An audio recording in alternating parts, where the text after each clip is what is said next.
Tapi coba kita mulai dengan sharing.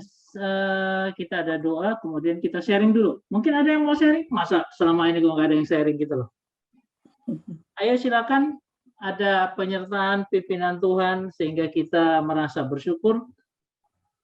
Kapan hari Bu Wis? Ini yang lain mungkin ada? Saya Pak Kris, sesuai janji saya minggu lalu. Oh iya, minggu lalu Bu Aca janji. Oke Bu, Aca, silakan Bu. Saya enggak open cam ya. Oke, nggak apa-apa. Ya. Saya jatuh ini kena musibah ini kan tanggal 13 September. Ternyata yang patah itu tulang di persendian paha. Saya masuk rumah sakit Pemkot di Suwandi. Setelah kan sebelum mau operasi itu kan dicek semua. Ternyata HB saya itu rendah sekali. Jadi sebelum operasi itu saya harus terima transfusi. Transfusi itu ternyata kok berulang-ulang. Nah, sampai akhirnya HB-nya sudah memenuhi sampai 12. Ternyata juga ada albumin saya kurang. Terus ditambahi 2 botol albumin. Saat saya mau dioperasi, dokter spesialis tulang, dokter penyakit dalamnya, semuanya itu sudah siap. Sudah detik-detik terakhir, umpamanya besok mau operasi, malam ini tuh yang enggak siap itu, yang takut itu dokter anestesi. Dokter anestesinya enggak mau. Karena berisiko katanya dengan HB-nya. Akhirnya keluarga dipanggil sama pihak rumah sakit. Ini dikasih tahu sama pihak rumah sakit kalau mau tetap lanjutkan operasi, sedang dokter anestesi ini ragu, ya harus tanda tangan pernyataan. Kalau ada apa-apa di tengah operasi dengan saya, jadi rumah sakit dokter tidak bertanggung jawab. Karena keluarga sudah tanda tangan. Tapi saya tetap percaya. Hidup mati bukan di tangannya dokter. Semua itu di tangannya Tuhan. Saya pribadi, saya berdoa. Saya menolak itu semua. Saya nyatakan bahwa Tuhan saya siap untuk dioperasi. Minum dulu, Ca. Dia sudah minum air panas. Saya siap untuk dioperasi. Oh, iya. Tapi tetap dipanggil sama anunya. Pokoknya harus kasih keputusan sebelum jam 9 malam. Akhirnya saya telepon kakak saya, adik saya semua, saya kasih tahu. Kakak saya sama adik saya bilang, sekarang tergantung kamu, kamu siap enggak? Aku siap. Aku enggak takut. Karena Tuhanku lebih besar dari dokter itu. Dan aku menolak semua yang dia katakan. I rebuke in the name of Jesus. Semua kata-kata negatifmu. Itu saya perkatakan. Aku percaya Tuhan menyertai operasi besok. Terus kita berdoa bersama di telepon. Karena nggak boleh datang kan. Jadi berdoa bersama-sama di telepon. Selesai berdoa, anak saya yang laki tanda tangan. Besoknya subuh-subuh sudah dibangunkan untuk persiapan operasi segala macam. Akhirnya jam 10:11 saya masuk kamar operasi.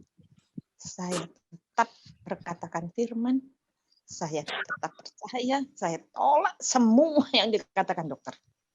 Tuhan, Engkau mau aku sehat, Engkau sudah menyediakan aku, Engkau memberkati dengan hidup umur panjang. Itu yang saya berkatakan.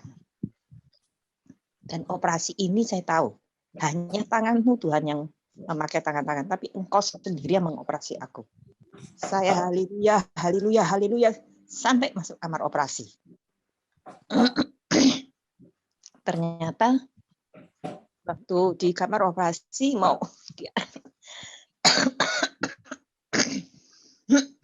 di anestesi, dokternya bilang, Ibu berdoa. Saya sudah berdoa dari kamar.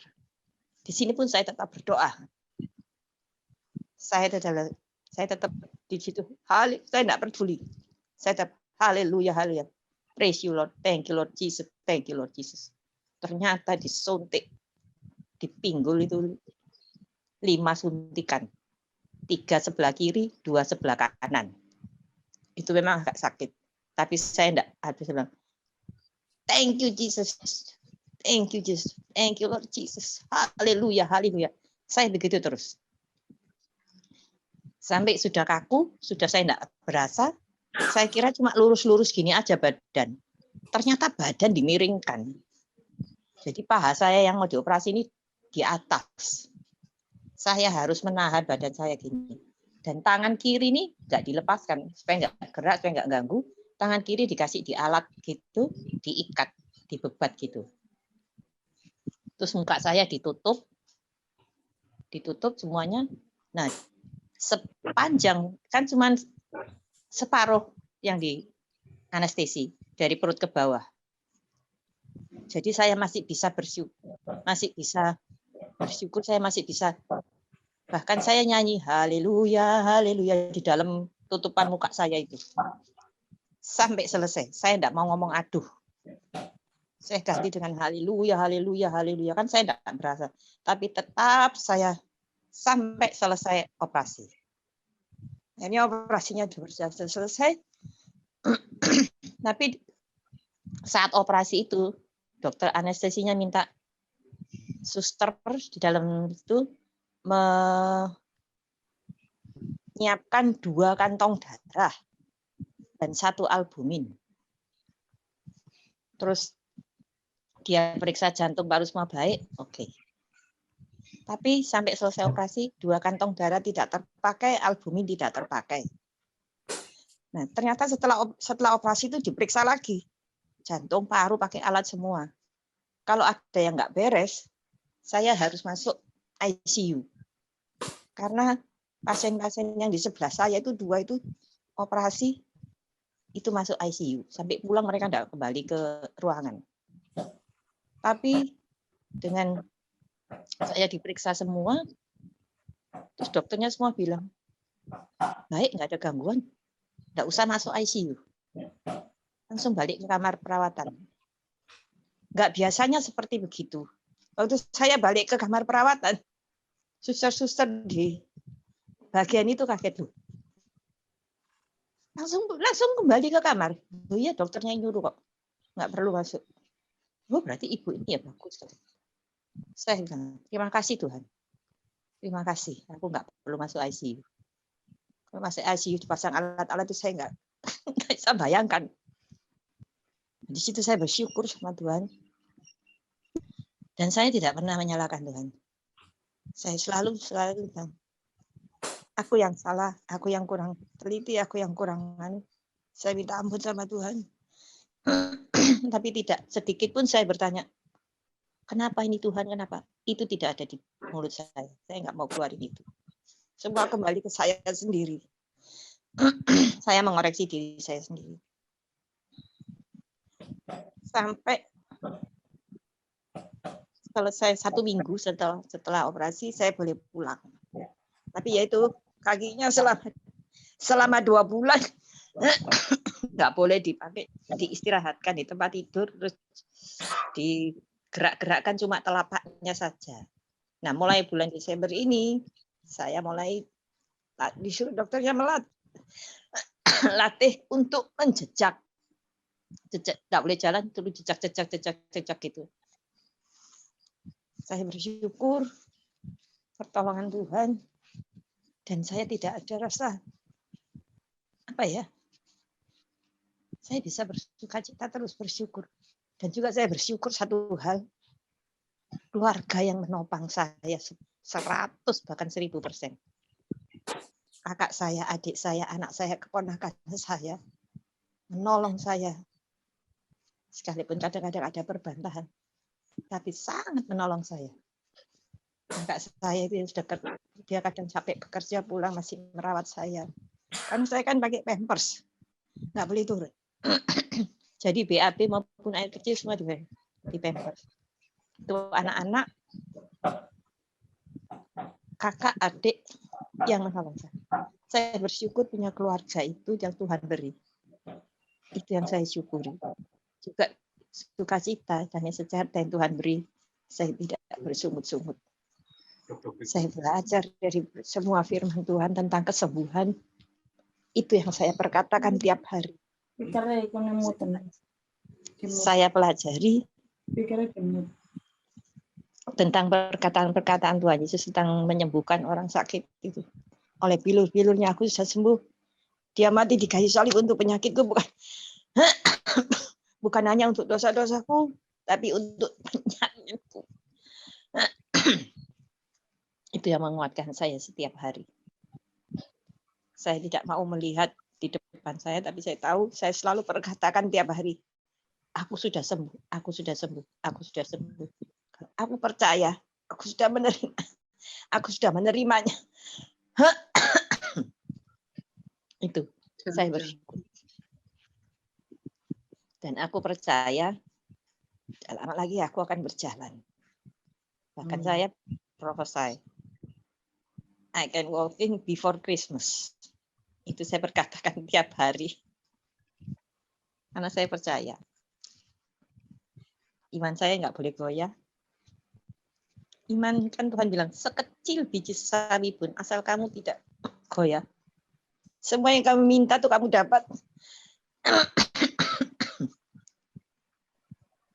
Saya tidak akan lepas dari itu. Dan itu yang saya biasa saksikan. Pertolongan Tuhan begitu luar biasa. Bagi saya dan juga keluarga yang menopang ini yang saya bersyukur sekali. Karena juga mereka mengeluarkan biaya untuk saya di rumah ini juga enggak sedikit. Saya bersyukur. Bersyukur sekali. Tuhan begitu baik. Tapi satu hal yang saya bersyukur. Sukacita itu tidak pernah lepas dari saya. Itu yang menguatkan saya. Saya tidak mau melihat penyakit saya atau apa, tidak. Itu yang membuat saya kuat. Juga pengajaran-pengajaran yang sudah saya terima dari PA, dari khotbah-khotbah online, itu sangat menguatkan saya.